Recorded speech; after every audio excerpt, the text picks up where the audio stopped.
nice introduction, and it is pleasure being associated with CII, especially from Chennai. And probably the topic is of very national importance. And when CII was asking what type of topic will be interested for CII members, and I was just telling them CII members will be doing a lot of projects, either government related or of their own or vocational related. So irrespective of whatever area they are at, definitely this particular topic will be of very interesting to you. The session will be for a period of say 45 minutes. I'll make it as interesting as possible, and followed by we'll have 15 minutes of question and answer session where I'll try to answer as many questions possible. And subsequently you can contact me in my mail ID achandra@infocarrierindia.com.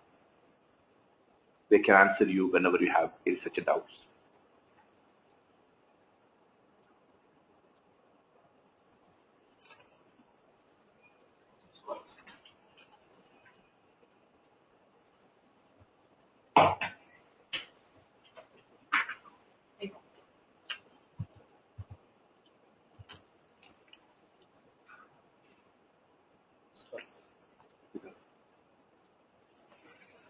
The purpose behind the whole session, we have a lot of questions in front of us whether project management is an art or science.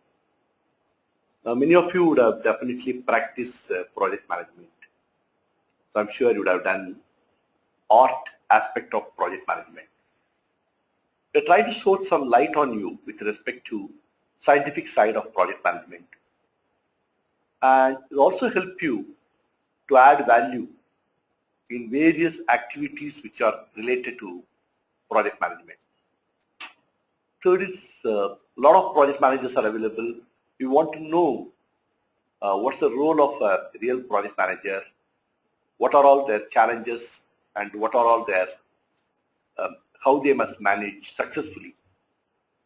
Now, when you say a project is a successful, and many people say that many projects are not successful, and many projects are failed. Let us try to discuss how, when, and why projects are successful and projects are not successful.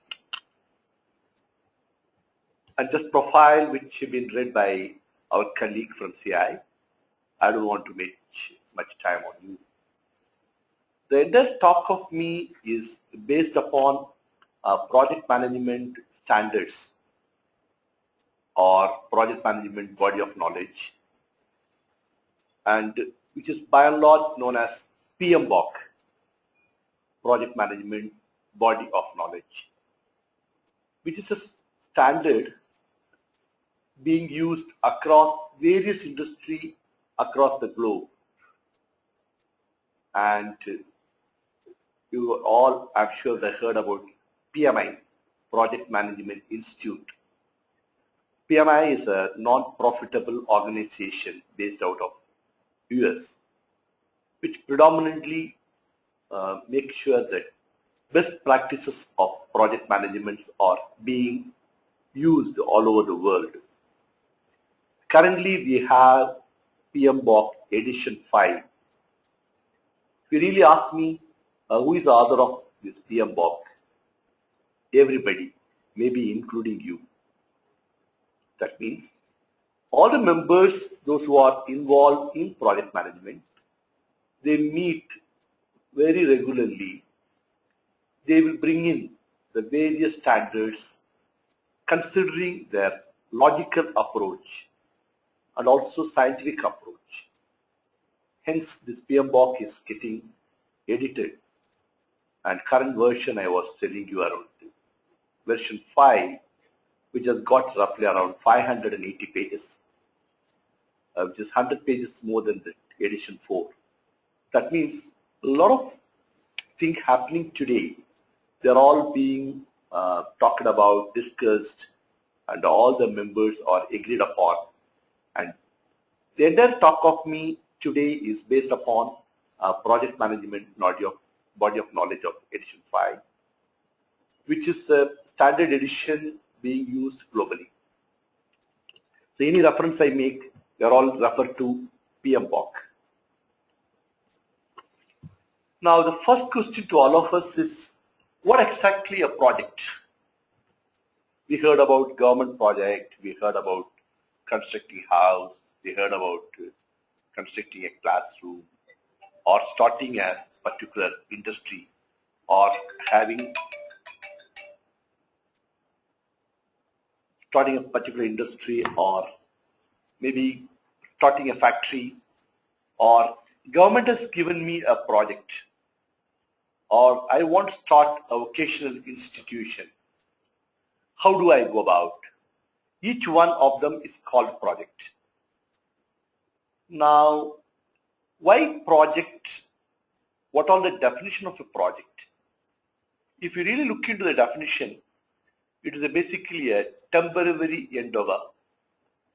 The moment I use the word temporary, which has got a definite start date and definite end date, project is always finite, duration of the project. Now you may be wondering, sir, there are many projects that's running for years and years and years. How do you say it is a definite date, end date? Many projects we do not know when is the end date is. We will see why such projects are not having an end date, what all the real problem. Predominantly, the definition says basically it is to create a unique product or service or result which is temporary in nature. Now, this project has got a second characteristic. We call them as uniqueness. Every project is unique. When I say a word unique, even if you are going to construct one house with the same people, same supervisor, same engineer, if you are going to construct one more house, even then the project is a unique. Mainly because the time duration of the project or people involved in the projects, they always exhibit uniqueness in their execution. I always used to tell that a guy who is a bachelor, the way he works will not be the same once he gets married. It clearly shows that people are not same throughout their life. When people are involved in project, uniqueness is always a part of every project. Now, whenever I come out with a product or service or a result, the product must be quantifiable, or the results should be available in the form of a report, or is capable of performing something. In the case of product, I can say, let us take for example, we want to do a project of constructing vocational institution.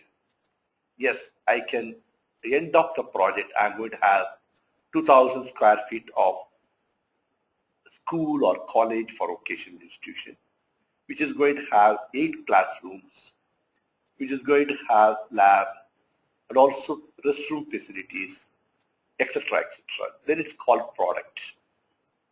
When I talk about capability to perform service, I may have a project to which I need to give a service of 24/7.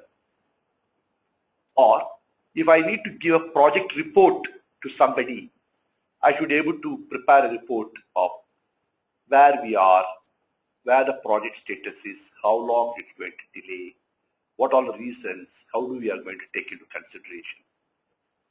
This is the second part of the project, We call them as uniqueness.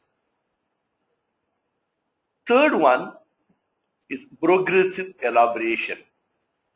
The progressive elaboration can also be referred as rolling wave planning. What exactly rolling wave planning is or progressive elaboration is? Don't worry about final steps now. Example, if I want to travel from Delhi to Agra, I need not worry about the traffic congestion near Agra now itself, because it's going to take 2.5 hours for me to reach Agra, even if I'm going to take up the express highway. I need to worry about what would be the congestions of traffic in the beginning or in the mid. Similar to that, even in the project, let us not worry about the final step now, because we don't have much visibility. That's the reason PM Box says that another important characteristics of a project is called progressive elaboration. Other words is called as rolling wave planning. That means we are going to monitor the activity step by step. Then the activity can be monitored very well. Now, knowing about this project, we may have a question. What's the difference between this project and operation? Next question is, will there be a project in operation, or will there be an operation in project? Answering the first question, operations are different from project. What we normally say is that where project ends, operation starts. Example, if I am going to put up a cement factory, as long as setting up a cement factory is a project. Moment I set up, I'm going to run it, producing probably 4,000 bags a day. Then it is a regular operation. So many people normally think in operation there may not be a project. Whenever there's an operation, there will be a project also. Example, if I am producing roughly around 4,000 bags of cement per day, I may take up a project to increase this 4,000 to 5,000 bags a day. That means I am taking up a new project in my operation of increasing productivity. Similarly, if I am doing a project of constructing or setting up a vocational institution, up to setting up, up to Grah Pravesham or up to opening ceremony is a project. Once I finish the project, I'll start running them. I'll start offering courses. I'll start having faculties, and then that is called operation. Now, even in these services also, there can be a project. Example, some of the government is sponsoring a lot of funds for vocational institutions with respect to taking up a project and helping them. Probably some of the large organization may give a project to vocational institution to try out something. Probably they want to try what will be the best welding methodology today. They want some sorts of a study conducted and project to be completed. So while you are doing operation, there will be a lot of projects will be there, and that's where project management is very, very important. Now, sometime earlier we were all talking about management by objective. Now I can assure you that the entire world is moving towards management by project. That means anything you do, you need to do it in the form of a project. That is a need of the hour. Now, knowing about this project, next question to us, what exactly this project management is? This project management is nothing but, again, application of knowledge, skills, tools and technique to project activities. So what's the difference between knowledge, skills and tools and technique? Now whatever you are listening to me, whatever you are hearing from me, I am trying to increase your knowledge on project management. What exactly the skills? Whatever you learn from me, you will be applying in your day-to-day work, and that is skill of yours. Many people have knowledge but may not have skills. Many people have skills but may not have knowledge. If you ask somebody, why are you doing it? He say, I don't know. Last 10 years I'm doing it. But if you have knowledge and skills, I'm sure you know why you are doing, but also you know how to do it by applying many tools and technique. These tools and technique are very, very essential, and probably you all agree with me. A carpenter may not be able to do a good job if he is not having right type of tools with him. And however efficient he is, he needs right tools and technique to do his job in a proper manner. Now, second, project management is nothing but accomplishing integration of project management process group. That means project management process groups are: 1. Initiating, 2nd. Planning, 3rd. Execution, 4th. Monitoring and controlling, 5th one. Closing. Many project managers are always of the opinion they must do only one thing out of this 5. I'm sure your guessing is right. Everybody want to ask question. Everybody only want to monitor and control. What happened? What happened? Why delay? But no project manager is getting involved in all other process areas like initiation, planning, execution, and closing.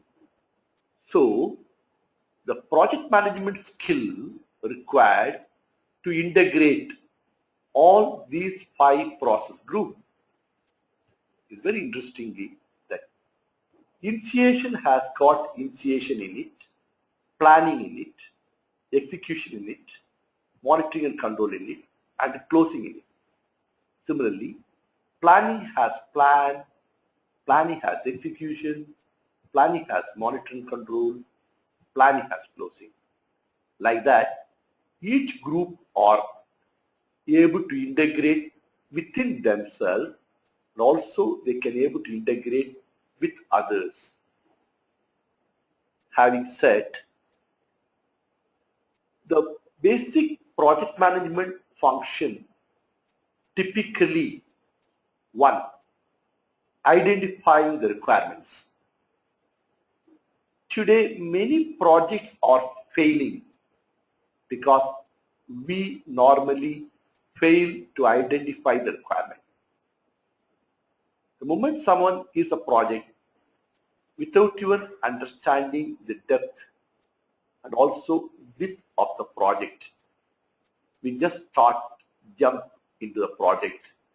Then we started understanding the requirement, and that is where the major problem comes. Secondly,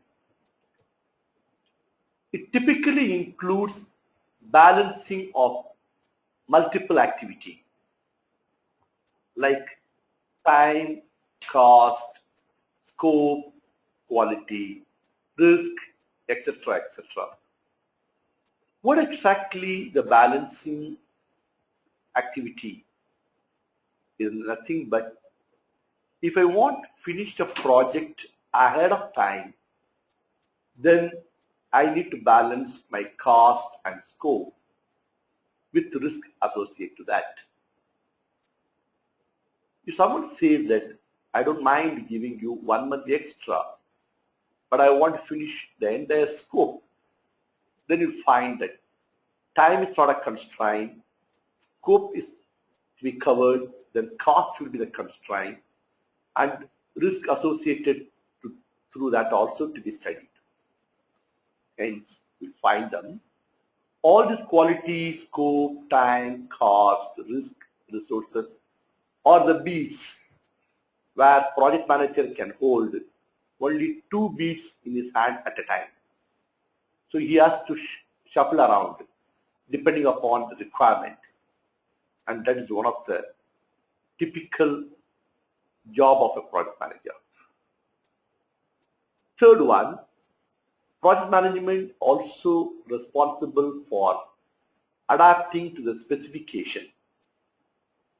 Many times people normally say, you didn't tell me in the beginning. If you would have told me, I would have definitely taken that specification. It's always very, very essential that we must understand the specification. We must adapt the specification. Please remember, days are gone where you cannot say, I cannot change the scope in mid of the project. Today, the entire world is moving towards agile. That means anybody can change any aspect of the project because it is not a person driven. It may be market driven or it can be circumstances driven. Hence, we must be able to adapt ourselves. The adapting is nothing but project management should be an agile oriented one. Now, before I get into the little details about a project management, I would like to throw some light on portfolio. And portfolio management is nothing but the organization's business objective. For example, I may have a portfolio of steel, I may have a portfolio of cement, and I have a portfolio of probably, I can say that wooden furnitures. These are the 3 divisions in my organization I have. And each division, steel division has to give me a business of, let us say, 10 crores. Similarly, cement, 10 crores. Furnitures, 10 crores. So these are all nothing but each portfolio to be managed. Now, this portfolio will have multiple programs. Other words, portfolio is nothing but combination of programs and projects. Now, the programs are nothing but collection of projects towards single objective. What exactly mean by collection of projects towards single objective? If you take up a construction of or setting up of vocational institution, the setting up of vocational institution will be a program which consisting of one project called civil or civil related item. Second project called electrical and electronics. That's similarly like setting up lights and setting up video cameras, setting up classrooms with all the modern gadget, and also fitting cameras across the classes, safety, security reason. They are all come under second project. Third project towards the program may be water related issues, pipeline, RO, recycling, and they all can be another project. If you really look into it, all the 3 projects are interrelated. If there is going to be a delay in civil, which is going to affect my electrical and electronic, which in turn is going to affect my pipe laying, and vice versa. So, a program consisting of multiple projects towards single objective. Now, whenever we have a program may have sub-programs. I'm talking about a very large program.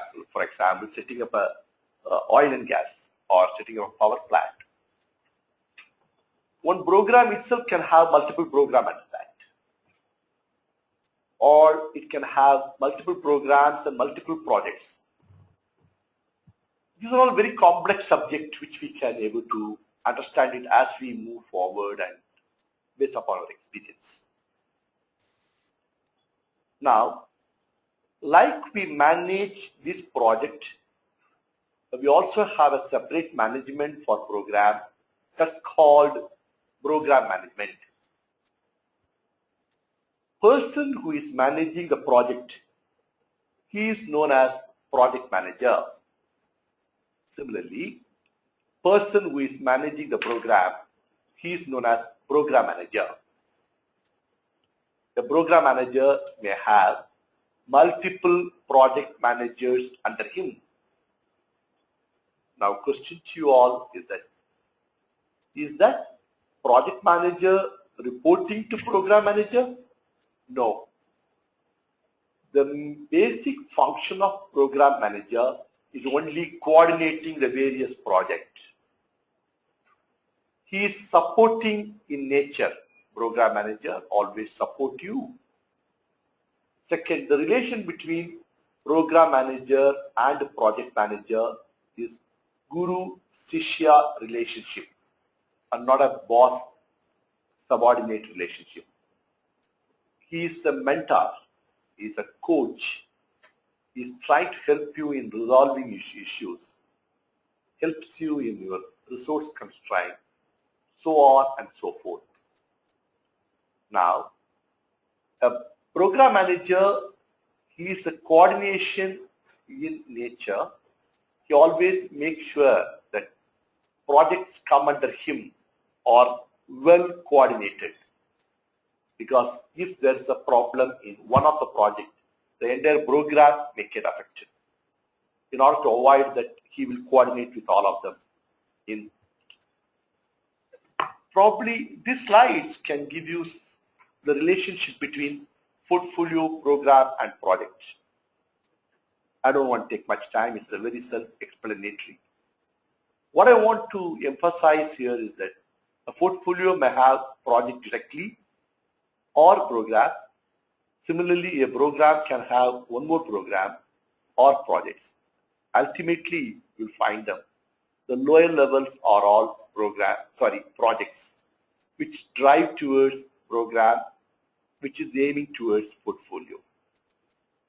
If your project fails, your program fails, which means your portfolio fails, which means your organization cannot survive in this competitive world. Now, we understood what exactly project is and what exactly program and also portfolio. We went through what exactly project management means. Now, what should be the right qualification for a project manager? Basically, project manager should have the following characteristics. One, he should have a knowledge of what he's doing, knowledge of job. He also should do basically the project management knowledge. Today, many are becoming project manager not because they have knowledge, but because of their choice or default. The default project manager cannot perform well. Second one is performance. Project manager should have a performance capability. In project do or die, we need to complete the project on time, on quality, to the entire satisfaction of all the stakeholders. So the guy should be performance-driven guy. If you are not performance-driven guy, I don't think project management is the right choice for you. Third, personal. A project manager is basically a coordinator. He spends 90% of his time in communication. So personally, he's a very good communicator. Second, there will be a lot of issues among the project stakeholders. He must help them to resolve. Personally, he's a problem resolver. Third, a lot of people working under him, stakeholders, may have many human positive attitudes and negative attitudes. He must be able to manage all of them, which means he should have a personally very good interpersonal relationship. Please remember, project manager is a thankless job. It's very difficult for us to satisfy all the stakeholders all the time. Hence, he should be always ready to accept this thankless job. Having said that, once you are very successful in project, sky is the limit. Because you are too good in doing thankless job, top management can able to see at you, and you always in the direct visual of them, which will be have more and more growth progress for you. Having said that, in any project, the key persons we are talking about is the stakeholders. Who exactly the stakeholders are? The stakeholders can be customers, can be users, sponsors, portfolio manager, program manager, sellers, function managers, operation managers. So what exactly the definition of a stakeholder? Stakeholder is a person who actively involved in the project or whose interests may be positively or negatively affected by the performance or completion of the project. It is one of the great definition. What it says, a project can affect stakeholder positively or negatively, or stakeholders can affect the project positively or negatively. Let us look at the first one, project affecting the stakeholder. That means because of the project, stakeholder is not able to go home early in order to attend his wife's birthday or his child's birthday. That means the project has affected him. Now, how a stakeholders can affect the project? If you are not happy with your boss, you will not work with full-fledged concentration on your job. Hence, the project is affected negatively. So, stakeholders are the people who are affecting the project or who are getting affected by the project, either positively or negatively. These stakeholders can be internal stakeholders, can be external stakeholders. All of them are stakeholders by large. Now, whenever you do a project, the project is basically follow a life cycle. Like we born, we stay, we survive, at the end of our life, we die. Similar to that, our human life cycle, we also have life cycle for project. The structure of life cycles are starting the project. Second is organizing the project. Third, carrying out the project. Last, closing the project. This normally follow the bell curve when you try to track them with respect to time and cost or time and staffing. That means in the beginning of any project, you'll find them. Cost level and staffing level will be very, very low. As it progresses, slowly increasing, and during the peak, the cost is also will be very high, and also number of people also very high. Towards close, it slowly taper down, and this forms this bell curve. Having said, the stakeholders have got influences, risk in this project life cycle. For example, some stakeholders have able to make a lot of influence, a lot of interest in this bell curve. But whatever changes they are asking us to do in the beginning of any project, it is easy for us to accommodate, and we can do it with less cost or no cost. At the same time, if someone is asking me to change the scope, probably in the middle of the project, yes, it's possible, but it's going to take more time and it's going to cost me more. Similarly, if someone is going to change the requirement at the end of the project, it is going to take us a hell of a lot of time, hell of a lot of money. So what I'm trying to say, the bell curve has got a lot of importance while deploying people and also while will incurring cost on the whole thing. This can be able to give an example. The cost of change is zero in the beginning and takes up and very high towards the closeout. The influence of stakeholder is very, very high in the beginning. You may be wondering why it is very high. I have not even started the project. The moment you have taken the project, which means risk is very high. And as long as the order you have not received, no risk.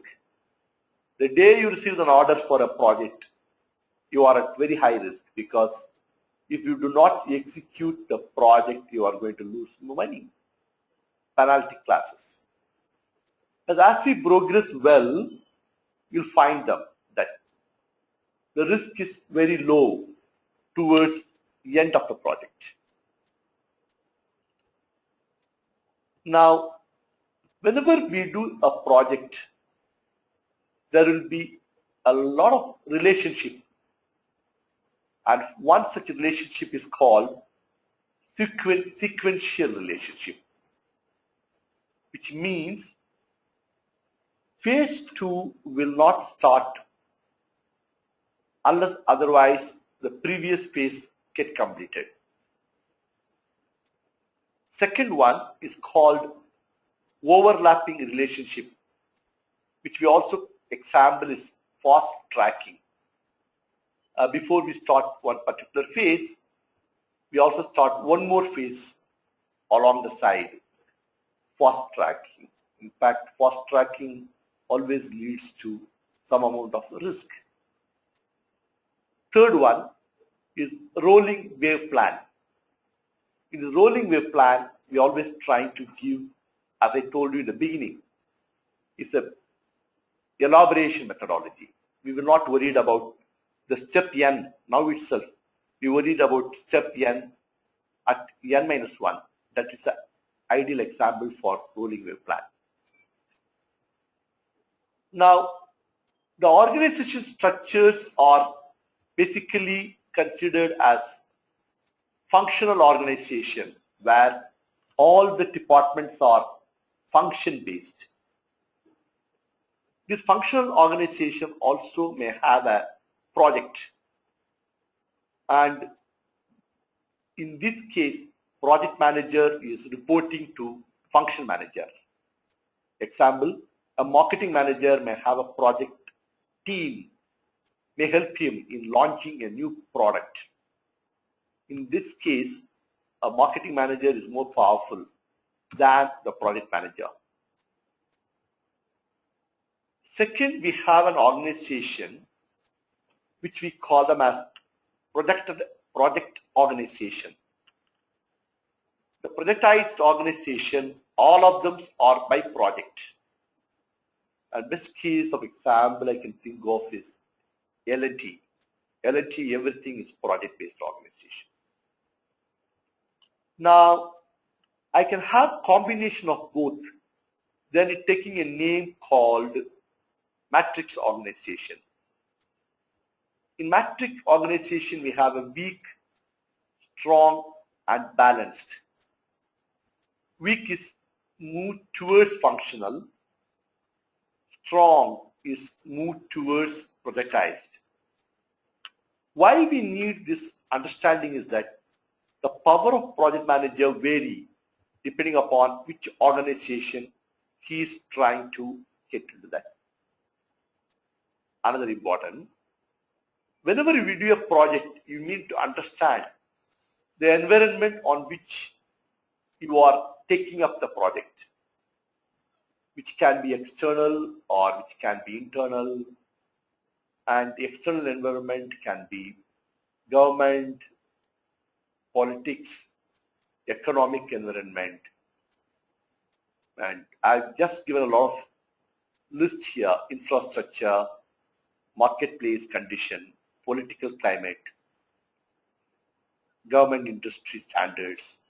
They're all typical example of an environment which project manager need to understand. If he's not understanding this aspect, we may land up in a lot of problem at the end of the project. You all know what happened in the case of Nano project, which moved away from eastern states because of political unrest and climatic unrest. So we need to understand the environment very clearly before we take up a project. Second aspect is called OPA, Organizational Process Assets.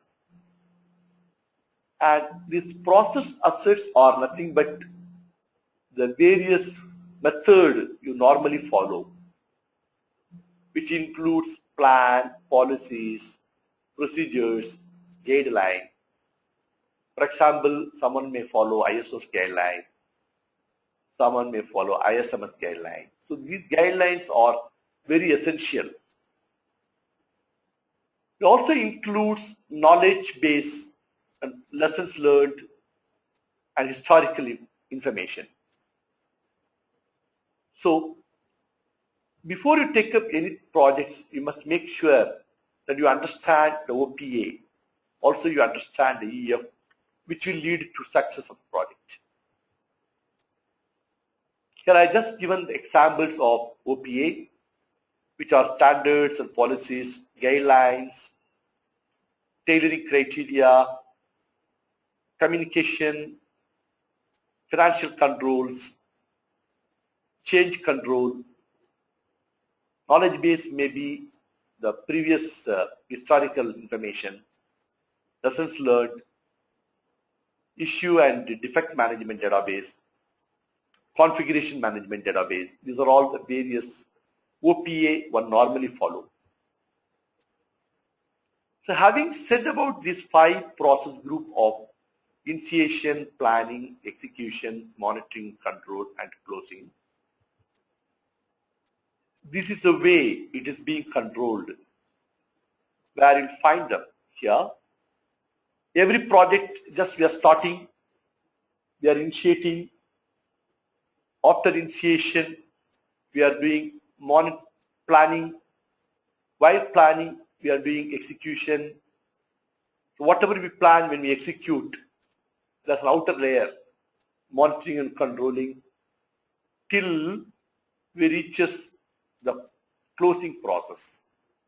Once we reaches the closing process, we exit from the project. Last but least, whenever you do a project, you must understand these 10 knowledge areas. These 10 knowledge areas are project integration management, scope management, time management, cost management, quality management, HR management, project communication management, project risk management, project procurement management, project stakeholders management. These 10 knowledge areas is very, very important if someone wants to become exclusive, successful project manager. If you are not having knowledge of this knowledge area, you are going to get into major problem while executing this project.